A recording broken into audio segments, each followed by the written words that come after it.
Bonjour, c'est Sandra, bienvenue sur cette nouvelle petite vidéo. Aujourd'hui, je vais vous présenter un jeu qui vient d'arriver dans ma collection. Un jeu que j'ai attendu parce qu'il me faisait de l'œil. C'est le Tarot of the Woodland Wardens de Jessica Roux. Donc son nouveau tarot. Jessica Roux, j'ai découvert comme beaucoup j'imagine avec son oracle. C'est un peu, je vais pas dire un must-have, mais bon, un super petit oracle sur les animaux. Voilà, donc je vais le montrer vite fait parce que bon, il est connu, d'autant plus qu'il est sorti en français cette année, je crois. Voilà. Donc, il me semble que contrairement à la version anglaise, le guidebook de la version française est en couleur. Mais bon ça ne me gêne pas. Je le rachèterai pas, hein, de toute façon. J'aime beaucoup ces dessins animaliers. Je trouve que ça fait un peu penser, d'autant plus l'oracle avec les scènes, le tarot avec les scènes, ça fait penser un peu aux vieilles tapisseries, aux vieux dessins, vieilles gravures. Enfin, c'est un côté ancien, je trouve. C'est peut-être, bon, les tons sont un peu jaunis, un peu sépia. Enfin, je trouve que voilà, ça me fait penser un peu aux vieilles peintures, aux vieux dessins, genre de faisans qu'on pouvait trouver chez nos grands-mères, ou d'écureuils, ou un peu dans ces tons bruns, un peu ces tons chauds. Et c'est vrai que j'aime beaucoup ces dessins. Donc, je me suis offert l'oracle il y a quelques temps, avant qu'il sorte en français. Donc, du coup, j'avais opté pour la version anglaise. Et le dos est comme ceci. D'ailleurs, le dos du tarot est assorti au dos de l'oracle, donc ils vont aller super bien ensemble. Un joli petit oracle. Bon, c'est du mass market, évidemment. Et lors de mes dernières vacances en Grande-Bretagne, j'avais découvert ce magnifique petit livre. Donc, Jane Austen Garden, avec les illustrations donc, de Jessica Roux. Donc, de toute façon, dès que j'ai vu la couverture, j'ai pensé à elle, et puis en plus c'est écrit en gros. Et c'est vraiment un très beau petit livre de botanique qui allie Jane Austen avec les dessins de Jessica Roux, donc je ne pouvais pas passer à côté. Je le trouve très beau, il est très intéressant. On apprend plein de choses sur l'époque donc de Jane Austen, sur sa vie. Vraiment, je suis super contente de l'avoir trouvé. En plus, bon, c'était dans une petite librairie. Je crois que c'est la plus ancienne librairie de la région. Donc à Grasmere, Sam Reed Bookseller. Bon, alors comme souvent, ils offrent le marque-page dans le livre. Donc ça fait un super petit souvenir. Je suis super contente de l'avoir, celui-ci. Voilà, donc le livre, l'oracle. Et aujourd'hui, donc nous avons le tarot. Donc, tarot animalier, donc on reste dans le thème. Je sais qu'elle a sorti un tarot, en français c'est quoi? C'est le tarot de la destinée ou un truc comme ça. Mais non, j'avoue qu'avec elle j'aime bien rester dans la nature, les animaux, les plantes. J'avais pas craqué. Puis bon, je savais que celui-là allait sortir là, il est arrivé cette semaine, la semaine dernière? Non, cette semaine. Et vraiment, bon, je vois pas l'intérêt d'en avoir deux. Et c'était celui-là qui me plaisait le plus pour pouvoir aller avec l'oracle. Donc il a un énorme guidebook. Il est aux éditions, la même édition, Amber Lotus. La même édition que l'oracle en anglais. Donc il a un très beau guidebook. Très épais. Bon, il faut dire qu'à la fin, il y a pas mal de pages de notes. Moi, je n'écris pas sur les livres, donc non. Je ne vais pas les utiliser, mais bon, elles ont le mérite d'exister. Voilà. Bon, le livre est en noir et blanc, comme pour l'oracle. Il y a une explication du pourquoi du tarot, enfin pourquoi ce tarot, comment elle l'a imaginé, comment l'utiliser. Bon, il y a toujours une introduction au tarot, la structure du tarot, les arcanes majeurs, les arcanes mineurs. Certains tirages, je cherche mes mots, je suis désolée, bon, l'éternel tirage à 3 cartes. J'aime beaucoup celui-là de la roue de l'année. Je pense que celui-là, je vais me le faire. Bon, ben, la croix celtique. Et puis c'est tout. Et puis après, bon, mais chaque carte avec une description de la carte, le lien avec l'interprétation du tarot, donc on est sur du Rider-Waite-Smith, une interprétation à l'envers, à l'envers, à l'endroit, je vais y arriver, et quelques questions pour quelques axes de réflexion sur la carte. Voilà, et ça pour tout le jeu, et je pense qu'à la fin, voilà, on a une petite description de l'auteur. Très joli petit guidebook. Voilà. Ah, et oui, c'est vrai. Les arcades mineures ont été renommées. Certaines. Alors, les bâtons. Non, je crois qu'il n'y a que les épées. Les bâtons, voilà. Bon, ben, les bâtons, ça reste les bâtons. Les coupes, ça reste des coupes. Et les épées, voilà, c'est des flèches. Et pour les deniers, on reste sur le pentacle. Donc, non, il n'y a que les épées qui ont été renommées en flèches. Voilà. On reste dans le domaine animalier, bon, un petit côté chasse, forêt. Bon, je ne suis pas du tout fan de la chasse, mais bon, ça reste dans la thématique, on va dire.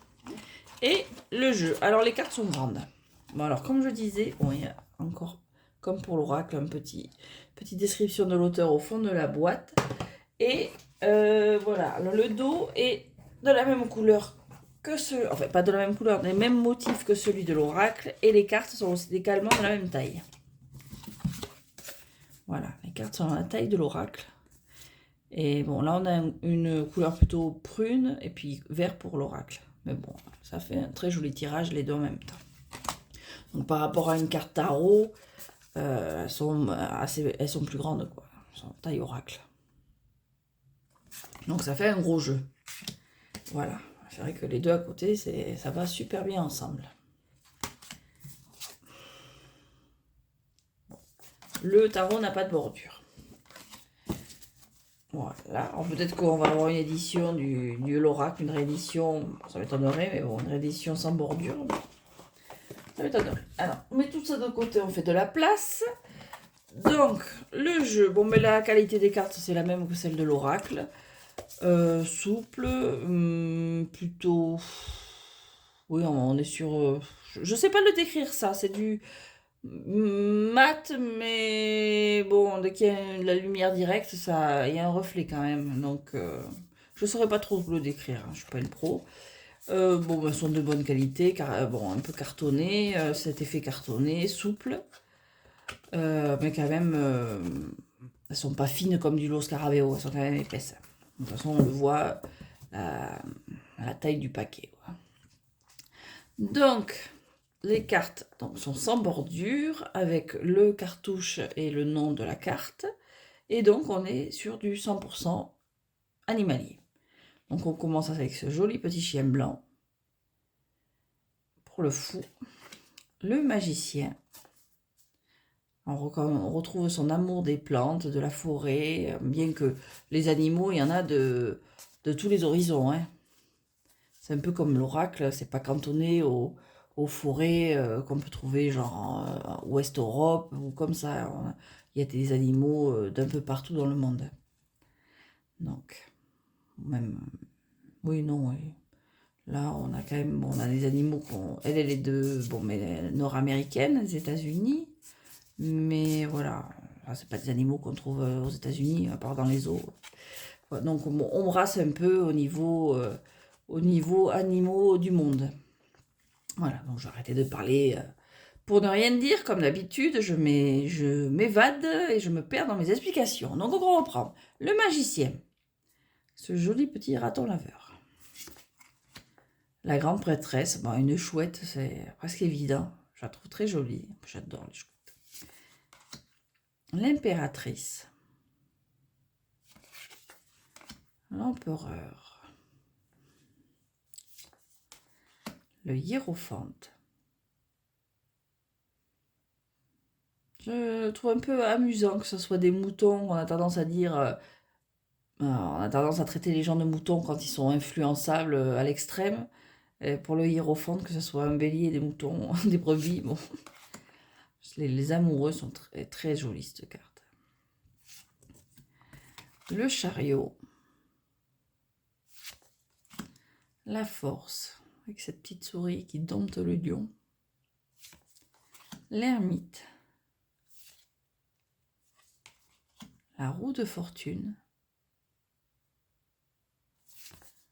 La justice. Il est tout mignon. Le pendu.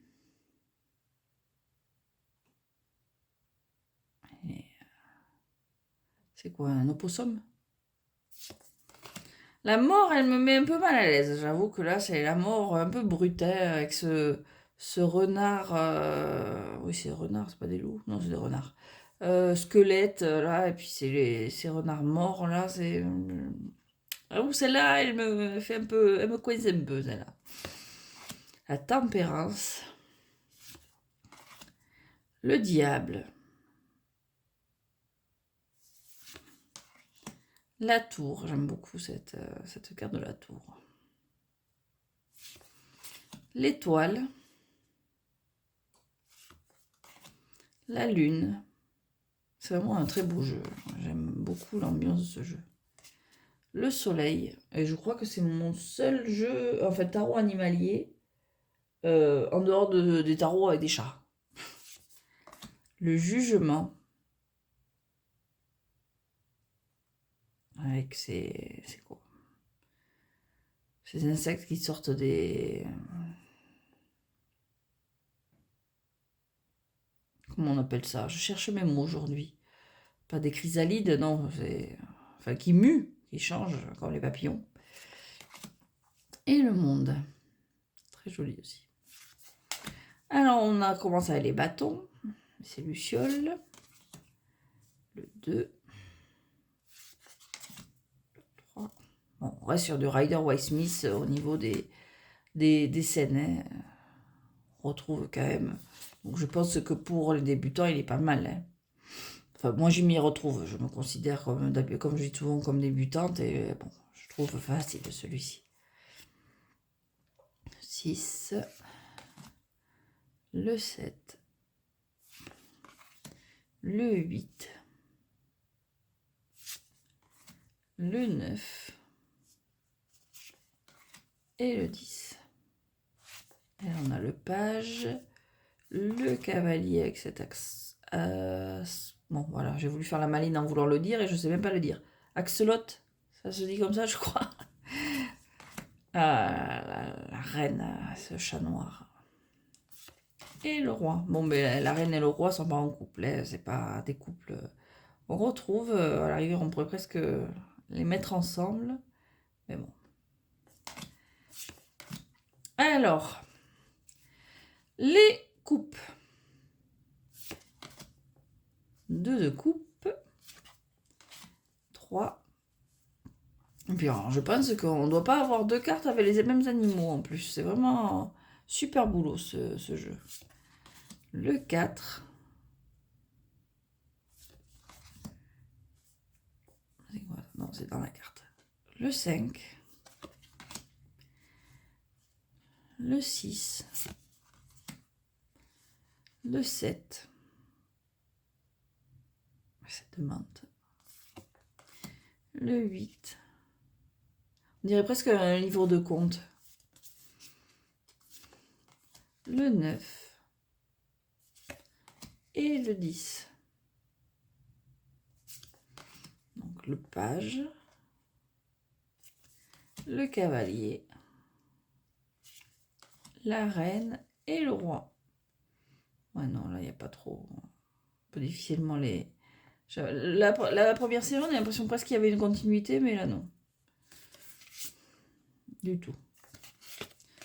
Donc, voilà. Alors, les flèches donc, qui remplacent les épées. Donc, avec l'as. Bon, on retrouve les scénettes. Le 2. Le 3. Elle est jolie, celle-là. Ça aurait pu être pire. Le 4. Le 5. Le 6. Le 7 avec un renard. Ah mais non, le deuxième renard, La mort était aussi un renard. On remarque un renard fourbe, ça revient souvent. Le 8. Le 9. Et le 10. Alors ça, c'est vraiment la carte que j'aime pas quand c'est des tarots avec des animaux. Parce que bon, c'est comme dans les films, on a tendance à... Bon, on voit tellement de gens se faire tuer dans les films qu'on n'y prête plus attention, mais dès que c'est des animaux, ça bloque. Je suis pareil. J'avoue que c'est... Dans les cartes animaliers, c'est... La 10, elle est... elle coince un peu. Bref. Moi, ils ont pas mis de sang. Le page et le cavalier. Vraiment une sensation de mouvement avec cette carte. De rapidité. Genre, il a pris la flèche en plein vol. La reine et le roi. Et enfin, les pentacles ou deniers. Le 2. Le 3, super joli. Le 4. Le 5. Le 6. Le 7. C'est marrant que ce soit un rat qui soit généreux sur le 6 de pentacle, dans la mesure où, en général, on traite de rats les radins. Bon, alors après, je sais pas si aux États-Unis, ils ont cette même expression, donc peut-être que c'est pas du tout comme ça là-bas, mais c'est bon, c'est vrai qu'en France, on a tendance à traiter de rats les gens qui gardent leurs sous précieusement et qui sont tous généreux, quoi. Le 7, le 8, petit hérisson, le 9 et le 10. Très joli. Et on a le page avec cette jolie araignée et le cavalier. Alors là, on n'a pas du tout le sentiment d'un mouvement avec ce gros escargot. La reine, petit écureuil, trop joli, et le roi. Voilà. Donc c'est un super jeu. J'aime beaucoup. Bon, il est un peu grand pour mes mains. Alors pour l'oracle, ça passe parce qu'il y a moins de cartes, mais j'avoue que là, ça fait quand même, pour mes petites mains boudinées, ça fait quand même un gros jeu. Mais je trouve trop beau. Bon, mais il est pour la saison automnale, vraiment. Fin de l'été et automne, il est vraiment top pour ceux qui ont envie de l'utiliser à une période précise. Moi, je crois que je vais me servir toute l'année. Et il me tente de l'utiliser avec l'oracle parce que bon, ils sont cousins. Ils vont super bien ensemble. Vraiment de très beaux jeux. Je l'attendais avec impatience, celui-ci. Vraiment, je suis vraiment fan de son coup de crayon, de ses dessins, de ses illustrations. Et pourtant, oui, j'ai pas craqué pour le tarot. Je sais plus si c'est la destinée ou la bonne... Non, Good Fortune Tarot, ça doit être en anglais. Non, parce que bon, c'est avec des personnes, donc ça me semblait moins original. Bon, j'ai pas craqué, des fois ça s'explique pas. Il est très beau, mais non. Sachant que celui-là allait sortir, je me suis dit, je vais en acheter qu'un. Je préfère attendre celui-ci. Même en anglais. Voilà. Oh, ces couleurs. Et vraiment, il a des couleurs éclatantes. Hein. Vraiment très beau. Donc voilà. Bon, mais je vais essayer de pas trop m'étaler et m'extasier pendant des plombes. Merci d'avoir regardé cette petite vidéo. Je cherche mes mots, je bouffe mes mots, j'ai du mal à parler. Alors, merci d'avoir regardé cette vidéo. J'espère qu'elle vous a plu, qu'elle vous sera utile si ce genre de jeu vous intéresse. Je vous souhaite une très bonne journée, bonne fin de journée, bonne nuit peut-être. Portez-vous bien et à bientôt.